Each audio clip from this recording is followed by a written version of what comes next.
अल्लाहु ला इलाहा इल्ला हुवल हय्युल क़य्यूम ला तअख़ुज़ुहु सिनतुन व ला नौम लहू मा फ़िस समावाति व मा फ़िल अर्ज़ मन ज़ल्लज़ी यशफ़अु इंदहु इल्ला बिइज़्निहि यअलमु मा बैना अयदीहिम व मा ख़ल्फ़हुम व ला युहीतूना बिशैइन मिन इल्मिहि इल्ला बिमा शाअ वसिअ कुर्सियुहु समावाति वल अर्ज़ व ला यऊदुहु हिफ़्ज़ुहुमा व हुवल अलिय्युल अज़ीम इन्नल्लाहा व मलाइकतहु युसल्लूना अलन नबी या अय्युहल्लज़ीना आमनू सल्लू अलैहि व सल्लिमू तस्लीमा अस्सलातु वस्सलामु अलैका या सय्यदी या रसूलल्लाह व अला आलिका व अस्हाबिका या हबीबल्लाह या महबूबल्लाह या नूरल्लाह या मुहम्मदुर रसूलुल्लाह सल्लल्लाहु अलैहि वसल्लम।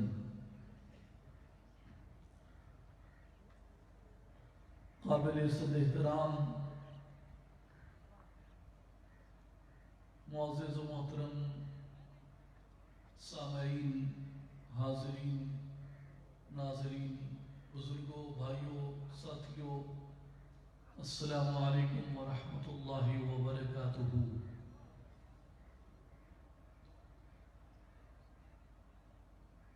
सरपरस्त आला इस्लाही जमात व आलमी तंजीमुल आरिफीन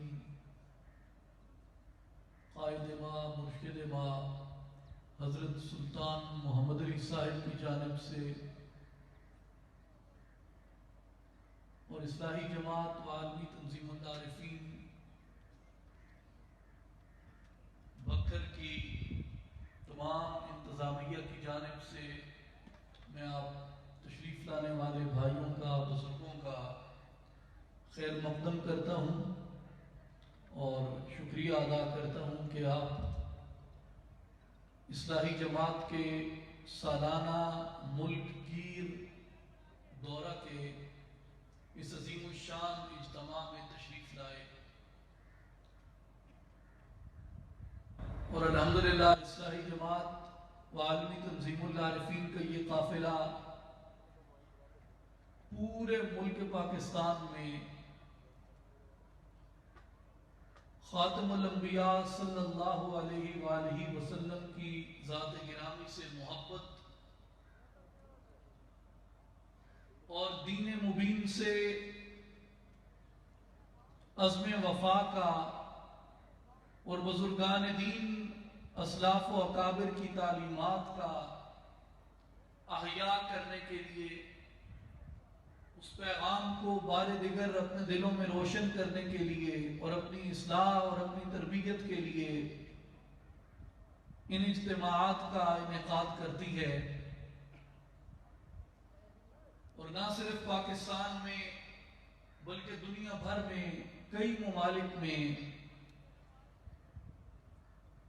इस काफ़िले की ये सदा बुलंद होती है, ये मुबल्लिगीन अपनी आज़ान देते हैं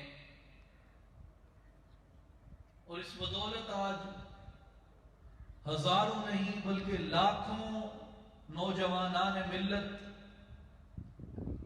इस काफ़िले में अपनी इस्लाह को, अपनी तरबियत को हासिल कर चुके हैं और करते हैं। इस दौर में जिसमें हम जिंदा हैं, जिसमें हम मौजूद हैं, मेरे दोस्तों और साथियों, हमारे लिए ये जरूरी है कि हम अपने रूहानी दीनी मसाइल पे भी गौर व फिक्र करें और सही सिमत में रहनुमाई हासिल करें। और यह भी जरूरी है कि हम मिल्ली तौर पे, कौमी तौर पे भी एक सही सिमत में अपने सफर को जारी रखें। आज आप गौर करें, दुनिया में मुसलमानों को तरबियत और इस्लाह की जितनी जरूरत है, शायद तारीख में इतना मुश्किल वक्त इस्लामी आने आलम पे कभी ना आया हो। जितना मुश्किल वक्त आज है,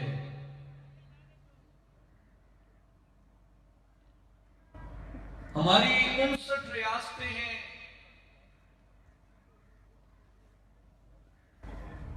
अजीम शान सल्तनतें हैं, तेल के, गैस के, सोने के, दीगर मादनी वसाइल की बहुतात है हमारे पास। सियासत में, मईशत में, इक्तिसाद में, बैनुल अक़वामी उमूर में माहिर तरीन दिमाग हमारे पास मौजूद हैं, लेकिन इसके बावजूद हम बतौर एक मुसलमान कौम के अपने मसाइल को हल करने से कासिर नजर आते हैं। तो हम पे लाजिम है कि हम गौर व फिक्र करें और सोचें कि हमारी ये हालत क्यों है। एक जगह हमारे साथ एक जुल्म होता है, हम उसको अपने सीने पे सह लेते हैं, बर्दाश्त करते हैं, 200 हिकमतें और मुसलहतें बयान करते हैं, और उसके बाद वही जुल्म, वही ज्यादती, उन्हीं असबाब और उन्हीं हीलों और बहानों से एक दूसरी जगह पे हमारे ऊपर शुरू हो जाती है, और उसके लिए भी हम हिकमतें और मुसलहतें तलाश लेते हैं, और हमारे में इतनी सिकत नहीं होती कि हम जुल्म को जुल्म कह सकें, हम जबर को जबर कह सकें। मेरे साथियों और भाइयों, तारीख आपको एक मौका देती है सीखने के लिए, और जब आप उस गलती का इजाला नहीं करते, आप उस जुल्म का इजाला नहीं करते, तो दूसरी मर्तबा तारीख वो मौका आपके सीखने के लिए नहीं लाती, बल्कि दो कामों के लिए लाती है। या तो इसलिए कि आप तारीख में अमर हो जाएं, या इसलिए कि आप तारीख में सजा पाएं। अगर आपने पिछली गलती से सीखा हो तो तारीख वो मौका आपको तारीख में अमर होने के लिए फराहम करती है, और अगर आपने पिछली गलती से न सीखा हो, तारीख वो मौका आपकी सजा के लिए लाती है, आपको निशाने इबरत बनाने के लिए लाती है।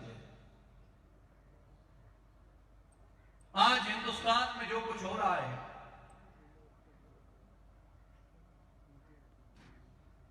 हैदराबाद में, लखनऊ में, आजमगढ़ में, दिल्ली में, बंबई में, किसी भी जगह पे आप हिंदुस्तान के शहरों को खोल के देखें, मुसलमान सरापा एहतजाज हैं और मुसलमान सड़कों पे हैं। ये क्यों है? हर एक का अपना अपना नुक्ता नजर है, मेरा भी एक अपना नुक्ता नजर है, मैं इसमें गलत भी हो सकता हूं, लेकिन मैं अपना नुक्ता नजर बयान करने की आपसे इजाजत भी चाहता हूं कि पूरी आजादी से उसे बयान करूं। बास कहते हैं कि ये मोदी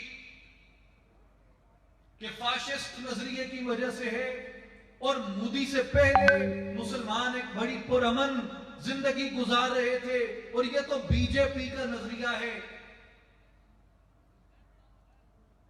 हम ये भूल गए कि जब मिड-30s में 20वीं सदी की तीसरी दिहाई में जब इंतखाबात हुए, उस वक्त कांग्रेस की हुकूमत बनी पूरे हिंदुस्तान के अंदर, और कांग्रेस ने जो रवैया मुसलमानों के मुताल्लिक इख्तियार किया, क्या आप वो भूल गए हैं? और 1937 से लेके 2018-19 तक आपको कांग्रेस की वो हुकूमतें याद ना आई, कांग्रेस की वो वजारतें याद ना आई, कांग्रेस के वो इकदामात याद ना आए, और आप मुसर रहे इस बात के ऊपर कि हम हिंदुस्तानी हैं। और कांग्रेस की उन हुकूमतों से, उन वजारतों से एक शख्स ने सबक सीखा, और उस शख्स ने सबक सीख के उस वक्त ये कहा कि हम तारीखी तौर पे एक थे, एक रहे, मिलके रहे, लेकिन तब तक जब तक बरतानिया और अंग्रेज हमारे ऊपर हुक्मरान रह के हमारे दरमियान नफरतों की आग को भड़का नहीं गया। लेकिन अब हमारे लिए एक रहना मुमकिन नहीं है। अब हम एक कौम नहीं, हम दो कौमें हैं, हिंदू हिंदू कौमियत हैं और मुसलमान मुस्लिम कौमियत हैं। इसलिए हमें हिंदुस्तान को तकसीम करना पड़ेगा और दो अलग अलग रियासतें बनेंगी। एक का नाम हिंदुस्तान होगा, एक का नाम पाकिस्तान होगा। वो साहिब बसीरत, वो साहिब तदब्बुर और तफक्कुर शख्स, वो विशनरी और वाइज मैन कायद आजम मोहम्मद अली जिन्ना थे। लेकिन उस वक्त भी हमारे दरमियान ऐसे लोग थे जिन्होंने कांग्रेस की वजारतों से, कांग्रेस की हुकूमत से सबक न सीखा और इस बात पे मुसर रहे कि हम हिंदुस्तानी कौमियत हैं और हमें एक मुल्क के अंदर, एक मुत्तहिदा हिंदुस्तान के अंदर रहना चाहिए। फिर 1971 का सानिया हुआ, सानेहात होते हैं कौमों में, हमने अपने कलेजे पे सहा, लेकिन उन्हीं कांग्रेसी मुसलमानों की लीडर ने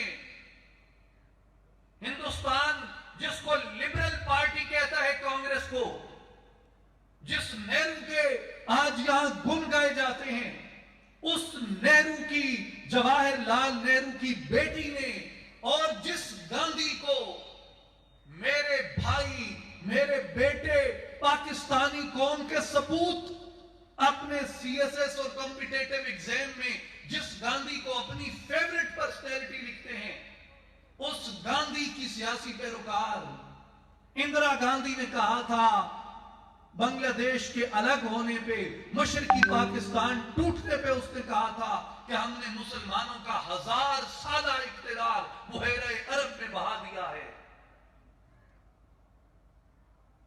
क्या आपको इसमें और बीजेपी के मौजूदा नजरिए में कोई फर्क नजर आता है? इस तासुब में, इस तशद्दुद में, इस सोच में कोई फर्क नहीं है। मोदी गांधी का तसलसल है, मोदी नेहरू का तसलसल है, मोदी इंदिरा गांधी का तसलसल है। किसने कहा कि ये उनसे अलग है?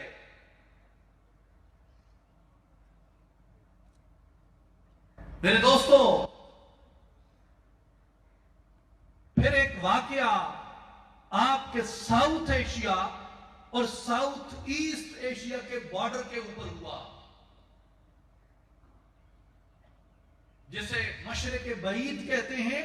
मशरिक बईद और जनूबी एशिया के संगम पे एक वाकया हुआ। उस वाकया जहां हुआ, उस मुल्क को म्यांमार कहते हैं, बर्मा।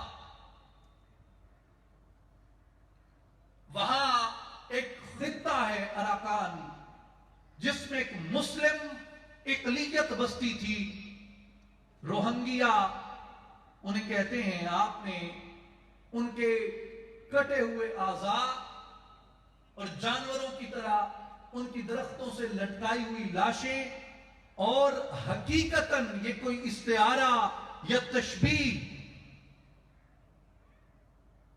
नहीं है, ये हकीकत है कि नदी में उनका खून पानी की तरह बहाया गया, उन रोहंगिया मुसलमानों का।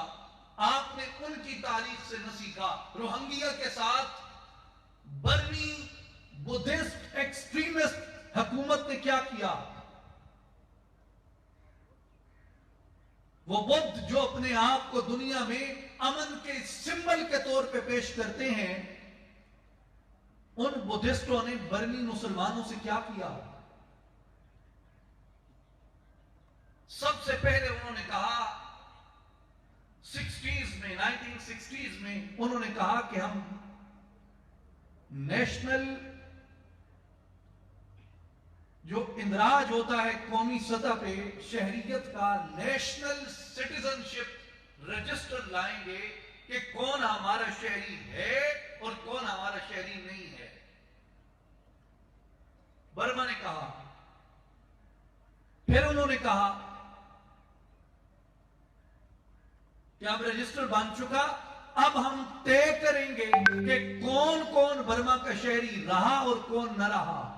और उन्होंने तय किया कि ये जो रोहिंग्या के मुसलमान अराकान में रहते हैं, ये बर्मा के यानी म्यांमार के शहरी नहीं हैं। ये तय करने के बाद फिर उन्होंने कहा कि चूंकि ये हमारे शहरी नहीं हैं, लिहाजा ये हमारा मुल्क छोड़ दें और यहां से निकल जाए। तो अब मुझे बताइए कि 20वीं सदी में, इस जदीद दौर में, वो सदियों से वहां पे रह रहे हैं, उनको सुबह उठे तो हुक्म मिला जी आप इस मुल्क के शहरी नहीं, यहां से कूच कर जाएं। कसूर क्या है? कसूर यह है कि तुम ला इलाहा इल्लल्लाह मुहम्मदुर रसूलुल्लाह का कलमा पढ़ते हो। अब मैं आपको बताऊं कि मेरे जद्दे अमजद सुल्तानुल आरिफीन हजरत सुल्तान बाहू रहमतुल्लाह अलैह के वालिद गिरामी वादी असूल सकेसर से ताल्लुक रखते थे, अंगा से, और वो जाके आबाद हुए शोरकोट में। हजरत सुल्तान बाहू रहमतुल्लाह अलैह का मज़ार मुबारक जब शोरकोट से चनाब और जहलम के इस किनारे पे लाया गया, कोई 1700 के आखिर की बात है, 18वीं सदी के आखिर की बात है, उस वक्त उधर लाया गया, तो हमारा सारा खानवादा साथ यहां मुंतकिल हुआ जहां इस वक्त हम रह रहे हैं। तो ओरिजिनली तो हम सून सकेसर से थे, आज हमें वहां रहते हुए 300 साल हो गए, और वहां कोई हुकूमत ऐसी बने, लोग ऐसे आए वो कहें कि जनाब आप तो यहां के शहरी नहीं हैं, इसलिए यहां से कूच करें और वापस जाएं। ये जो आप खवानीन मियावाली हैं, आप तो यहां से नहीं थे।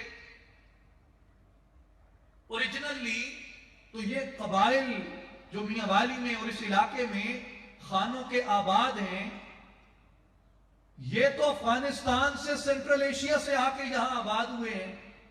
आज यहां हुकूमत पाकिस्तान एक बिल ले आए और आपको कहे कि जनाब आप तो अफगानिस्तान और इराक और गौर और गजनी से ताल्लुक रखते हैं, बोरिया बिस्तर उठाइए और यहां से तशरीफ ले जाइए। आपका क्या रद्द अमल होगा? आप क्या कहेंगे कि मेरे अभाव अजदाद आए थे, हमें सैकड़ों साल हो गए यहां पे रहते हुए, अब हम कहां जाएं? उन्होंने रोहिंग्या को कहा कि आप भले 400 साल से यहां पे आबाद हैं, आज से आप किसी मुल्क के शहरी नहीं हैं, कम से कम आप हमारे शहरी नहीं हैं, यहां से निकल जाइए। अगर आप नहीं निकलेंगे तो हम आपको कत्ल करेंगे। वो रोहिंग्या वहां बैठे रहे, हजारों नहीं लाखों रोहिंग्या मुसलमानों को कत्ल किया गया, शहीद किया गया। कोई मुल्क उनको पनाह देने पे तैयार न था न है। ये तारीख माजी बईद की नहीं कि ये कोई जमाने कबल तारीख के अस्तूरे और अफसाने हो। ये 1960-62 से लेके 2010 तक की तारीख है, जमाने जदीद की तारीख है। और ये बात कई मुदब्बिरीन ने, मुफक्किरीन ने ये कही कि बिल आखिर हिंदुस्तान के मुसलमानों के साथ यही सलूक किया जाएगा। और ये बात कायदे आजम मोहम्मद अली जिन्ना रहमतुल्लाह अलैह ने कही कि हिंदू तुम्हें कभी हिंदुस्तान में कबूल नहीं करेगा। आज हिंदुस्तान क्या कह रहा है? ये जो आईनी तरमीम लाई गई है हिंदुस्तान के अंदर, ये तरमीम क्या कहती है? ये तरमीम यही कहती है कि हम नेशनल सिटीजनशिप रजिस्टर लाएंगे, एनआरसी। उसके बाद हम देखेंगे कि क्या आप हिंदुस्तान के शहरी हैं या नहीं हैं।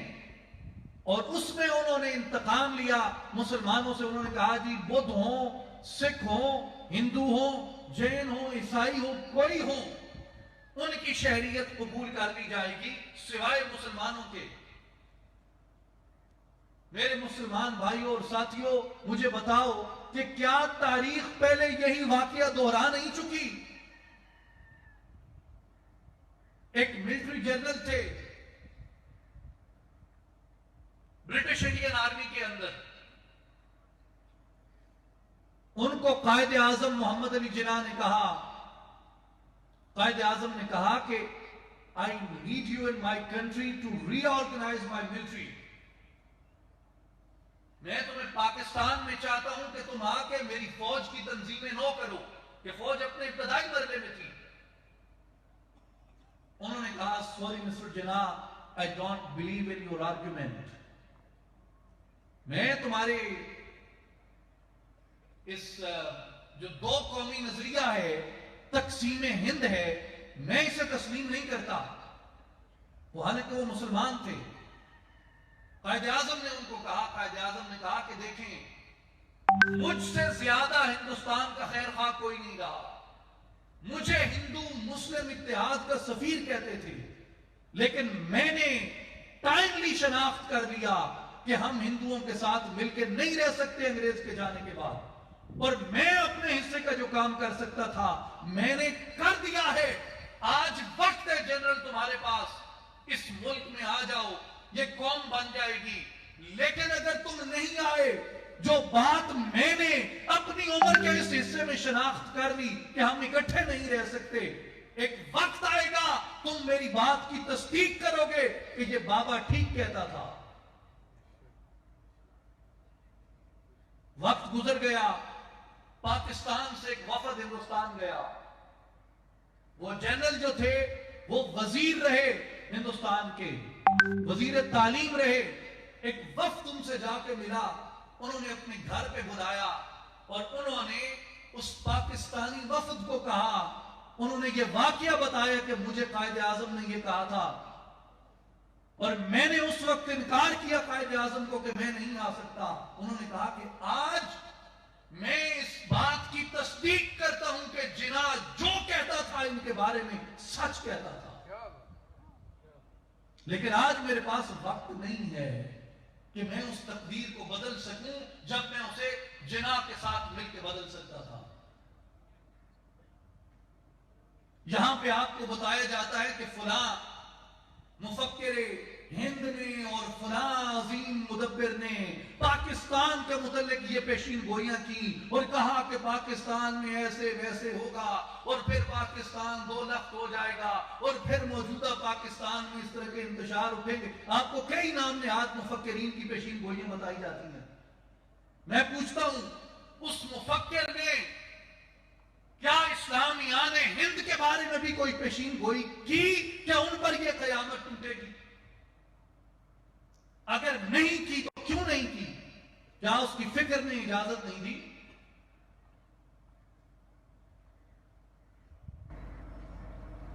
मेरे भाइयों और साथियों, तारीख अपने आप को दोहरा रही है कि कांग्रेसी वजारतों में यह कुछ आपके साथ हुआ, उसके बाद 71 में यह कुछ आपके साथ हुआ, उसके बाद बर्मा के मुसलमानों से यह रवैया दोहराया गया और आज फिर हिंदुस्तान के अंदर वही तारीख दोहराई जा रही है। तो मुझे बताइए, अपने दिल पे हाथ रख के, अपने शऊर और इदराक को बरूए कार लाकर, कि क्या तारीख ये मौका हमारी इबरत और सजा के लिए लाई है या हमारी जफरबंदी के लिए लाई है? अगर आप चीजों का बर वक्त इदराक न करें तो तारीख आपको फतह याब बनाने की बजाय आपको सजा देती है। यही कुछ इसके अलावा मुस्लिम दुनिया से हो रहा है। एक एक करके मारा जा रहा है हमें। आप जानते हैं कि हमने इस्लाही जमात व आलमी तंजीमुल आरिफीन के प्लेटफॉर्म से हमेशा फिरका वारियत की नफी की और इत्तेहाद उम्मत का दर्स दिया। आज आप देखें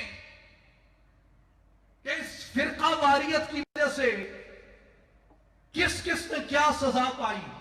जब अमेरिका इराक के अंदर आया तो बाज लोगों ने खुशियां मनाई और कहा कि सद्दाम का जालिम रिजीम टूटेगा। वो टूटा, लेकिन आप ये भूल गए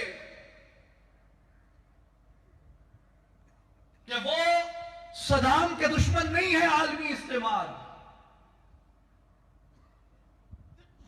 वो कजाफी का दुश्मन नहीं है, वो फैसल का दुश्मन नहीं है, वो भुट्टो का दुश्मन नहीं है, वो ज़ियाउल हक का दुश्मन नहीं है, वो लियाकत अली खान का दुश्मन नहीं है, वो मुर्सी का दुश्मन नहीं है, वो ला इलाहा इल्लल्लाह मुहम्मदुर रसूलुल्लाह पढ़ने वाले हर मुसलमान का दुश्मन है। जिन्होंने सद्दाम हुसैन को मारा तो उस वक्त बाज लोगों ने खुशियां मनाई। आज उसी आलमी ताकत के ड्रोन से खुशियां मनाने वालों पे हमला होता है और अब वो आके कहते हैं मर्ग पर अमेरिका। तो तब क्यों ना कहा मर्ग पर अमेरिका जब सद्दाम को मारा गया, जब गद्दाफी को मारा गया, जब तालिबान पे आफत टूटी अफगानिस्तान में।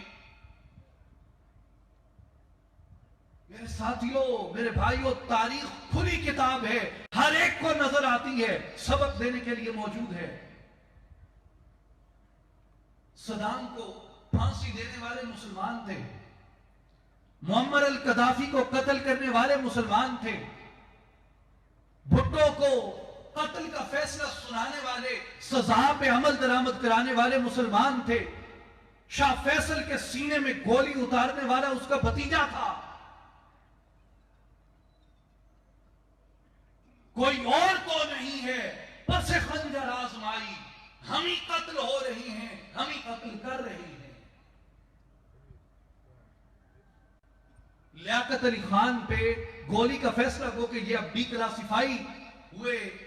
2014 में स्टेट डिपार्टमेंट के ये डॉक्यूमेंट्स डिक्लासिफाई हुए, जिसमें अमेरिका ने ये एतराफ किया कि लियाकत अली खान के कत्ल के पीछे अफगानिस्तान के जरिए ताकत इस्तेमाल की गई, लेकिन गोली चलाने वाला मकामी पाकिस्तानी था।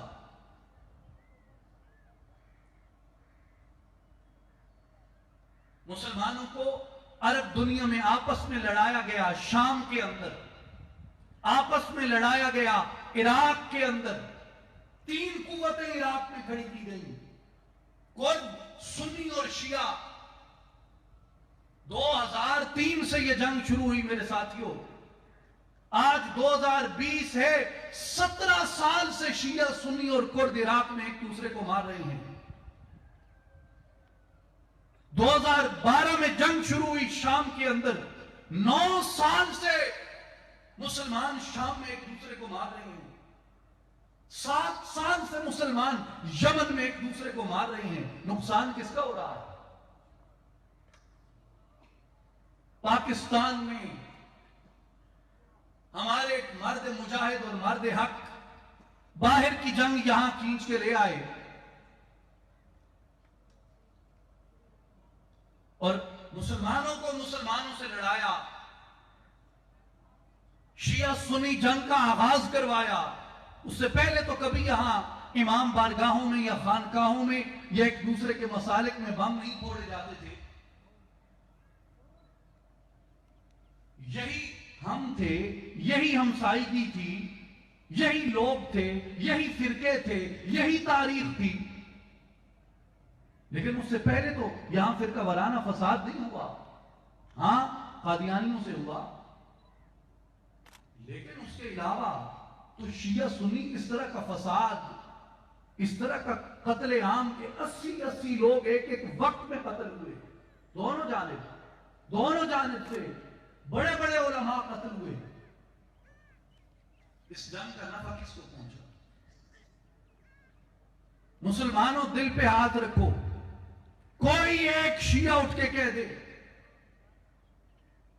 कि शिया मसलक को इस फिरका वारियत का फायदा हुआ है। कोई सुन्नी उठ के कह दे कि इस फिरका वारियत का, इस फिरका वाराना जंग का सुन्नी मसलक को फायदा हुआ है। कोई मुसलमान उठ के कह दे कि ये जो हमने आपस में पिछले 40-50 साल से जंग लड़ी है, इस जंग का हमें फायदा हुआ है। कोई मुसलमान उठ के कह दे, ईरान से, सऊदी अरब से, अफगानिस्तान से, शाम से, इराक से, पाकिस्तान से कोई उठ के कह दे।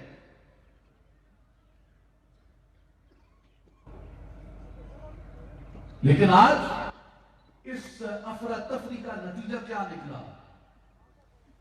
मेरी नजर और मेरी तवज्जो फिर मेरे नबी के फरामीन में चली जाती है। सैयदुल अंबिया, खातमुल अंबिया सल्लल्लाहु अलैहि वसल्लम ने इरशाद फरमाया, इमाम अबू दाऊद रहमतुल्लाह अलैह ने इसे रवायत किया है कि आका पाक अलैहिस्सलाम ने फरमाया कि एक वक्त आएगा कि दूसरी कौमें मेरी उम्मत पे इस तरह टूट पड़ेंगी जिस तरह भूखे दस्तरखान पे टूटते हैं। दूसरी कौमें मेरी उम्मत पे इस तरह टूट पड़ेंगी जिस तरह भूखे दस्तरखान पे टूटते हैं। एक शख्स ने अर्ज की, या रसूलल्लाह सल्लल्लाहु अलैहि वसल्लम, व मिन क़िल्लतिन नहनु यौमइज़िन, कि उस दिन मुसलमान किल्लत में होंगे। आका पाक अलैहिस्सलाम ने फरमाया, क़ाल बल अंतुम यौमइज़िन कसीरुन, हुजूर ने फरमाया कि नहीं, उस दिन तुम किल्लत में नहीं होगे, उस दिन तुम कसरत में होगे। बहुत बड़ी आबादी, बहुत बड़ी तादाद तुम्हारी होगी। लेकिन क्या होगा? वलाकिन्नकुम गुसाउन का गुसाइस सैल, हुजूर ने फरमाया तुम्हारी हैसियत इतनी होगी जितनी समुंदर के पानी के ऊपर झाग की होती है, उस झाग से ज्यादा तुम्हारी कोई हैसियत नहीं होगी। वला यंज़अन्नल्लाहु मिन सुदूरि उदुव्विकुमुल मुहाबत मिनकुम वला यक़ज़िफ़न्नल्लाहु फ़ी क़ुलूबिकुमुल वहन। आका पाक सल्लल्लाहु अलैहि वसल्लम ने फरमाया कि उस दिन अल्लाह दुश्मनों के दिलों से तुम्हारी हैबत निकाल देगा। अल्लाह ताला दुश्मनों के दिलों से तुम्हारी हैबत निकाल देगा और तुम्हारे दिलों के अंदर वहन को दाखिल कर दिया जाएगा। पूछने वाले ने पूछा, या रसूलल्लाह सल्लल्लाहु अलैहि वसल्लम, झाग की समझ भी आ गई कि समंदर पे झाग की कोई हैसियत नहीं। पूछने वाले ने पूछा, या रसूलल्लाह सल्लल्लाहु अलैहि वसल्लम, यह समझ भी आ गई कि दुश्मन के दिल से हमारी हैबत निकाल दी जाएगी। लेकिन या रसूलल्लाह, तीसरी बात की समझ नहीं आई कि यह वाहन क्या होता है जो अल्लाह हमारे दिलों में डाल देगा। आका पाक सल्लल्लाहु अलैहि वसल्लम ने फरमाया कि हुब्बुद दुनिया व कराहियतुल मौत, वाहन है दुनिया की नाजायज मोहब्बत और मौत का खौफ, मौत से कराहत, मौत से फरार। फरमाया जब तक तुम दुनिया की मोहब्बत से बचे रहोगे, जब तक तुम मौत से नहीं भागोगे, उस वक्त तक अल्लाह तुम्हारी हैबत को दुश्मनों के ऊपर कायम रखेगा। मेरे साथियों और भाइयों, ये उसका एक मंजर है हमारी इस इज्तमाई ज़बूहाली का और दुनिया में हमारी इस इज्तमाई जिल्लत का, कि हमारे अंदर मौत से कराहियत है। अल्लामा इकबाल रहमतुल्लाह अलैह ने इसी हदीस के पेश नजर तारिक की दुआ एक नज़म लिखी, जिसमें वो फरमाते हैं कि मुसलमान मौत से नहीं डरता और मुसलमान मौत से घबराता नहीं, मुसलमान मौत की तमन्ना करता है, मौत को अपनी महबूबा के तरह गले लगाता है।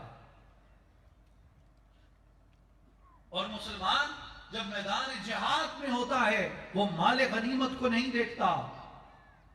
ये गाजी ये तेरे पुरस्रार बंदे जिन्हें तूने बख्शा है ज़ौक़े खुदाई, ग़नीम इनकी ठोकर से सहरा ओ दरिया, सिमट कर पहाड़ इनकी हैबत से राई, दो आलम से करती है बेगाना दिल को, अजब चीज है लज्जत आशनाई, शहादत है मतलूब व मकसूद मोमिन, न माले गनीमत न ईश्वर कुशाई। मुसलमान शहादत की तमन्ना में जीता है, इसमें कोई शक नहीं है।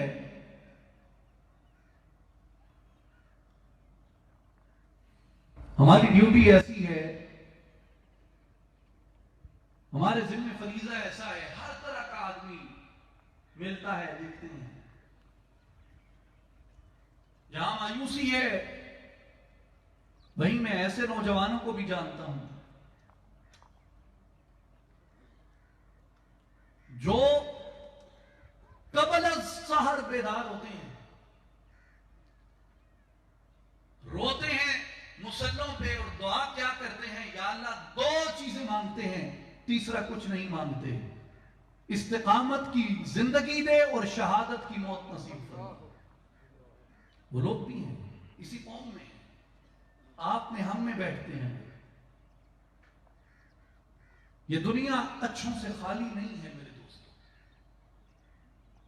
इसमें कोई शक नहीं। इज्तमाई तौर पे हमारी इखलाकी दीनी रूहानी हालत रूब ज़वाल है। डूबने वाली कौमों की जितनी अलामात होती हैं हम में वो सब जाहिर हैं, लेकिन इसी कौम में अच्छे लोग भी। हम सारा दिन बैठ के अपने अफसरों को कोसते हैं,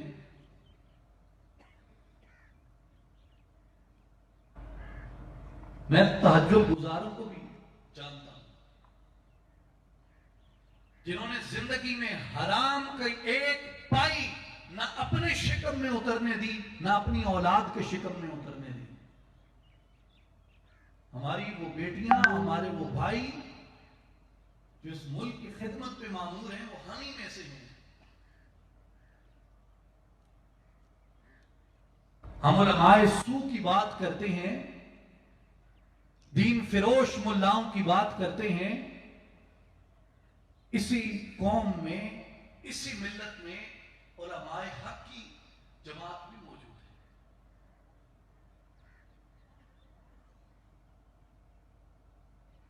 मेरे दोस्तों, आप टीवी स्क्रीन खोल लें या अपना आप सोशल मीडिया खोल लें,